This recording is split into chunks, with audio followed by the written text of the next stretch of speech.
ನಮಸ್ತೆ. ಸರೋಜಾ ಶ್ರೀ ಶಿವಶಕ್ತಿ ಯೋಗ ಕೇಂದ್ರದಿಂದ ಬಿನ್ನಿಲ್ ಲೇಔಟ್ ಅತ್ತಿಗುಪ್ಪೆ. ಇವತ್ತು ರಶ್ಮಿ ಅವರು ತೋಳಲ್ಲಿರೋದು ಎಕ್ಸ್ಟ್ರಾ ಫ್ಯಾಟು ಮತ್ತು ರಿಬ್ಸ್ ಭಾಗದಲ್ಲಿ, ತೊಡೆ ಭಾಗದಲ್ಲಿ ಮತ್ತು ಹಿಪ್ಸಲ್ಲಿರೋದು ಫ್ಯಾಟ್ ಹೇಗೆ ಕರಗಿಸೋದು ಅಂತ ಹೇಳ್ಬಿಟ್ಟು ಆಸನ ಮಾಡ್ತಾರೆ. ಈಗ ಈಸಿ ಮೆಥಡಲ್ಲಿ ಕಂಬಿ ಹಿಡ್ಕೊಂಡು, ಈಗ ನೋಡಿ ಕಂಬಿ ಹಿಡ್ಕೊಂಡು ಇವಾಗ ಮಾಡ್ತಾ ಇದ್ದಾರೆ. ಸುಮ್ಮನೆ ಕೂತ್ಕೊಳ್ಳೋದು ಎದ್ದೇಳೋದು, ಇದು ಕ್ರಾಸ್ ಲೆಗ್ ಬೇಡ.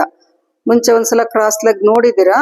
ಇದು ಕಷ್ಟ ಆಗೋರು ಈ ಥರನೂ ಸುಲಭವಾಗಿ ಮಾಡ್ಕೋಬೋದು. ಮಾಡಿ ನಿಧಾನ ಕೂತ್ಕೋಬೇಕು. ಸ್ವಲ್ಪ ಹೊತ್ತಿರಿ, ಒಂದು 5 ಸೆಕೆಂಡ್ 10 ಸೆಕೆಂಡ್ ಇರಬೇಕು. ಮತ್ತೆ ಮೇಲಕ್ಕೆ ಬನ್ನಿ, ಮತ್ತೆ ಮಾಡಿ.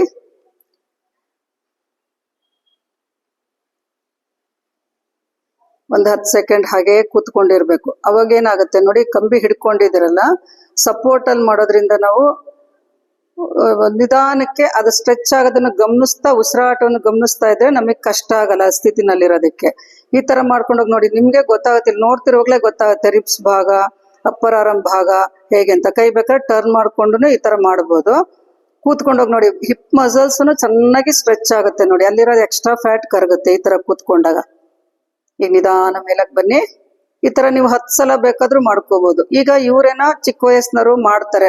ಈಗ ವಯಸ್ಸಾಗಿರುತ್ತೆ, ಮಂಡಿ ನೋವಿರುತ್ತೆ, ಬಟಕ್ಸ್ ಜಾಸ್ತಿ ಇರುತ್ತೆ, ಹೆವಿ ಬಟಕ್ಸು, ತೈಸು, ಅಪ್ಪರ್ ಆರಮಲ್ಲಿ ಜಾಸ್ತಿ ಫ್ಯಾಟ್ ಇರುತ್ತೆ. ಅಂಥವ್ರು ಹೇಗೆ ಮಾಡ್ಬೇಕು ಅಂದ್ರೆ, ಹಣೆ ಲೈನಲ್ಲಿರೋ ಕಂಬಿ ಹಿಡ್ಕೊಳ್ಳಿ, ಕಂಬಿ ಹಿಡ್ಕೊಂಡು ಮಾಡಿ. ಈಗ ನಿಧಾನಕ್ಕೆ ಮಾಡಿ. ಮಂಡಿ ನೋವಿರೋರ್ಗೆ ಈಗ ಮಾಡ್ತಾ ಇರೋದು.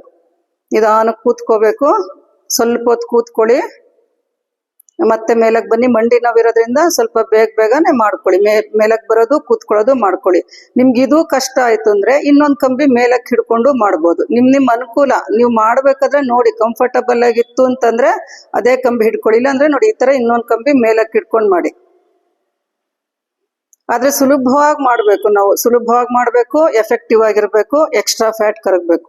ಹೆಚ್ಚಿನ ಕೊಬ್ಬಿನ ಅಂಶ ಇರುತ್ತಲ್ಲ ತೋಳಲ್ಲಿ, ರಿಬ್ಸ್ ಅಲ್ಲಿ, ಹಿಪ್ ಅಲ್ಲಿ, ಮತ್ತೆ ಥೈಸ್ ಅಲ್ಲಿ, ಕಾಫ್ ಮಸಲ್ಸ್ ಅಲ್ಲಿ, ಅದೆಲ್ಲ ಮಂಡಿ ಹಿಂಭಾಗನು ಚೆನ್ನಾಗಿ ಇದು ಎಕ್ಸಸೈಸ್ ಆಗೋದ್ರಿಂದ ಮಂಡಿ ನೋವು ಕಡಿಮೆ ಆಗುತ್ತೆ. ಯಾರಿಗೆ ಮಂಡಿ ನೋವು ಬರುತ್ತೆ ಅಂಥವ್ರು ಬೇಕಾದ್ರೆ ಮಂಡಿಗೆ ತಾಕ್ಸಿ ಗೋಡೆ, ಇಲ್ಲಾಂದ್ರೆ ಮಂಡಿ ಸ್ವಲ್ಪ ಒಂದು 2 ಇಂಚ್ ಹಿಂದಕ್ಕೆ ತಗೊಂಡ್ರು ಇನ್ನೂ ಚೆನ್ನಾಗಿ ಸ್ಟ್ರೆಚ್ ಆಗುತ್ತೆ. ಇದೆಲ್ಲರೂ ಉಪಯೋಗ ಪಡ್ಕೊಳ್ಳಿ, ಬೇರೆಯವ್ರಿಗೂ ಶೇರ್ ಮಾಡಿ. ಇದೆಲ್ಲ ಈಸಿ ಆಗಿರುವಂತ ಆಸನಗಳನ್ನೇ ನಾನು ಅಪ್ಲೋಡ್ ಮಾಡ್ತಿರೋದು.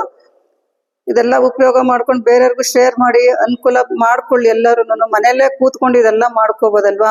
ಬೇರೆಯವ್ರಿಗೂ ತಿಳಿಸಿ. ನಮ್ದು ಯೂಟ್ಯೂಬ್ ಚಾನಲ್ ಸಬ್ಸ್ಕ್ರೈಬ್ ಮಾಡ್ಕೊಳ್ಳಿ, ಅದ್ರಲ್ಲಿ ತುಂಬಾ ವಿಡಿಯೋಸ್ ಇದೆ, ಅದೆಲ್ಲ ನೋಡಿ ಆರೋಗ್ಯವಾಗಿರಿ ಎಲ್ರು. ನಮಸ್ತೆ.